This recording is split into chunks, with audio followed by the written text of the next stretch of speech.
Hello and welcome to another chess video. I'm FIDE Master Ingvar Johannesson and I'm from Iceland. In this video I'm going to look at a nice Sicilian slugfest, Sicilian Najdorf. And this is from the inaugural Cairns Cup, which is being played in the United States. It's a women's only tournament, very strong women's only tournament. First of its kind, first and hopefully an annual tournament. We'll see. It's called the inaugural Cairns Cup, which indicates that it should be and will be played again. And yeah, the game we're going to look at is between Valentina Gunina, she's from Russia, very strong grandmaster, and her opponent Marie Sebag, she's from France, also a grandmaster. And yeah, Gunina, she's a very strong player, always on the Russian national teams. And she has played in the Pro Chess League. My team, the Reykjavik Puffins, we faced her on one occasion in the Pro Chess League, and she did quite well there. But that's another story. We're going to look at this game, and Gunina had the white pieces against Marie Sebag. And it was King's Pawn opening, e4, c5 Sicilian, and we have the Najdorf variation with a6 here. Now, in the old days, they used to play e6, which is the Scheveningen. I just say Scheveningen. I don't know what the proper pronunciation is. It's a ritual to know it, but unfortunately, I'm not good enough, I guess. But it's very, it's a Dutch name, so it's like Scheveningen. But I'm not gonna guess. Okay, I'm going to embarrass myself. And this Scheveningen was played by Kasparov, for instance, against Karpov, and in some other matches they had this g4, the Cairns attack. And this is closely related to what will happen in our game, because after knight c3, a6, Gunina played the 11th most popular move here, and she played knight to b3. Now usually this knight doesn't retreat unless it's attacked, either by knight c6 and queen b6, a combination of these moves, or by the move e5. Now it seems like she must have had something in mind, and female players are often, games between top female players are often good to get some opening ideas, because you know, they put a lot of work into it and have some strong seconds, so they always have some nice ideas.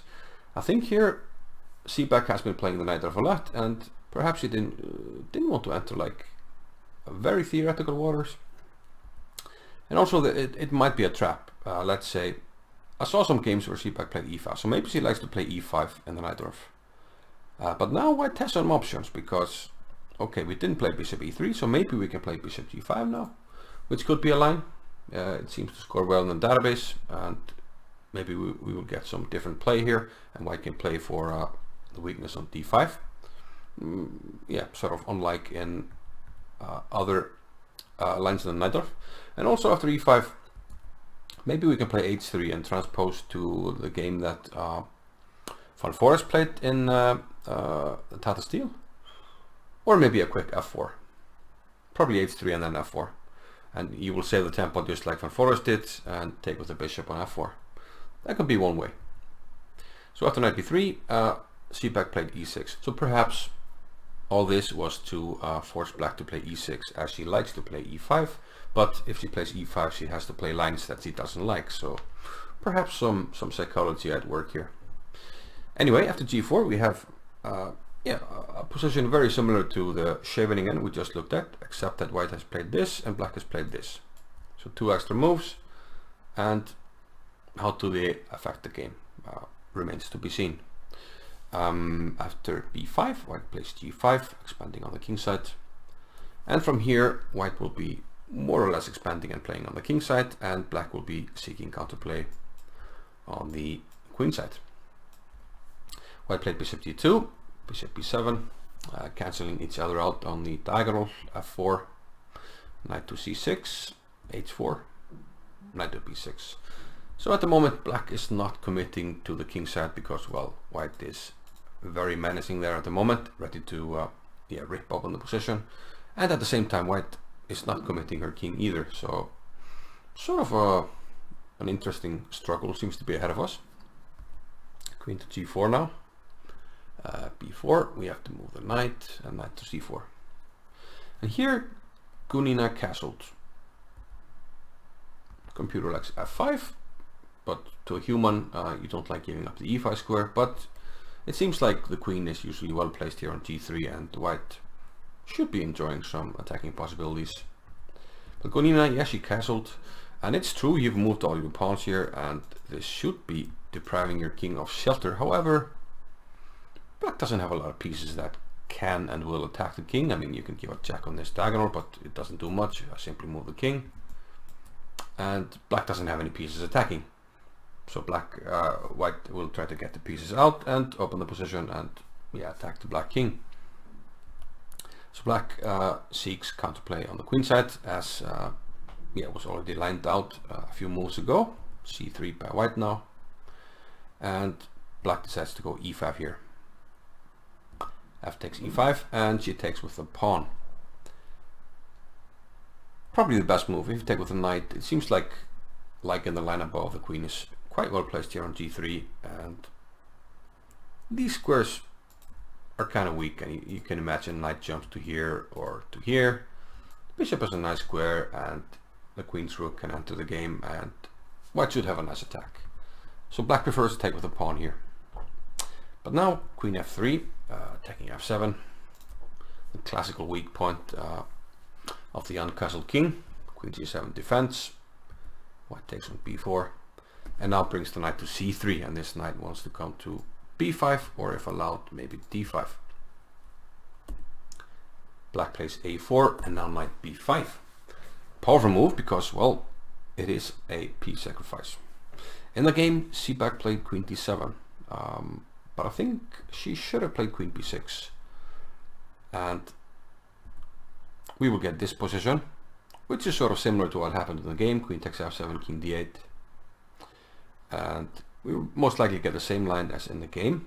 But let's go back to the game and see why queen b6 was better. After queen d7, white played bishop h3, and now Sebag took on b5, and we have this line here, and king to d8.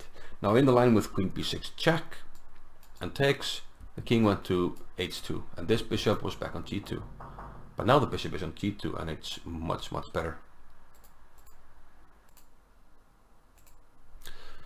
So yeah, the main factor in the position is that the presence of this bishop here is much more dangerous for black, and Gunina took advantage here immediately, and she played g6, a very powerful move, and she's threatening a very evil bishop to g5 check, which again shows how important this bishop is, and why black should have played queen b6 check and take on d5.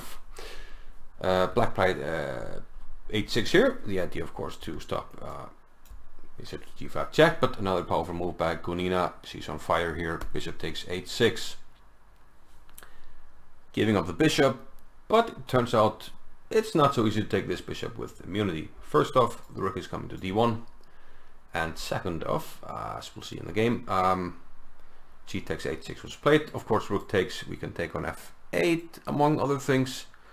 Maybe give a check first, but this looks very tempting. And g takes h6 as played in the game. Rook 8 to d1. Now our g pawn is free, and g7 was played. Black has to take, and queen takes g7. And things are beginning to look difficult for black here. She took on b3, probably intending to well, meet queen takes h8 with king c7 when the queen is attacked, and maybe getting some hope of, yeah, maybe running with the king in case of some checks, maybe taking here, because white probably has to spend time to capture the knight. But Gunina had other ideas. She wanted to play for mate, very effective in chess. She played rook f7, and yeah, now the threat is to take on h8, and we've blocked off the 7th rank, so the king is in big trouble.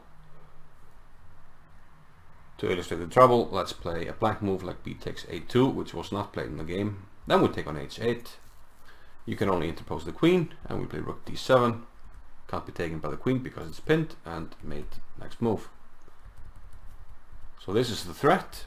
Black tried queen to c5, king h2, and king to e8. Now rook to e8, getting the rook out of harm's way, is met with rook d7 check. King runs, and this powerful bishop again comes into play. You can't interpose on this diagonal, so king to d8 is met with queen to d7 checkmate. So Sebag tried king to e8, the idea being we now can't take because of king takes here, even though there could be some mating chances with rook rook f1, knight f4, so no mating chances. So king e8 blocking queen takes h8, but white had the final blow here. Can you find it? White to play and force immediate resignation. So what did Gunina play here? I'm assuming you found it, or paused, came back and found it. If you didn't find it, it sometimes happens. And that's why I'm going to show you. Gunina played rook to f8. And that forced resignation. Only two legal moves for black, and they both lead to the same mate. Let's take with the rook, queen to d7. Checkmate, Czechoslovakia. Peter Czech, that's all she wrote. Game over. No soup for you. Yeah, same for queen takes f8. Very nice finishing touch by Gunina. And yeah, a very interesting idea with knight to b3. Something for you maybe to think about if you want to catch your opponent off guard. Maybe this is an idea for you to employ in your games. But yeah, that was a nice game. Thanks to Ian Lamb for pointing out this game to me. And I will see you guys in another video. Bye bye.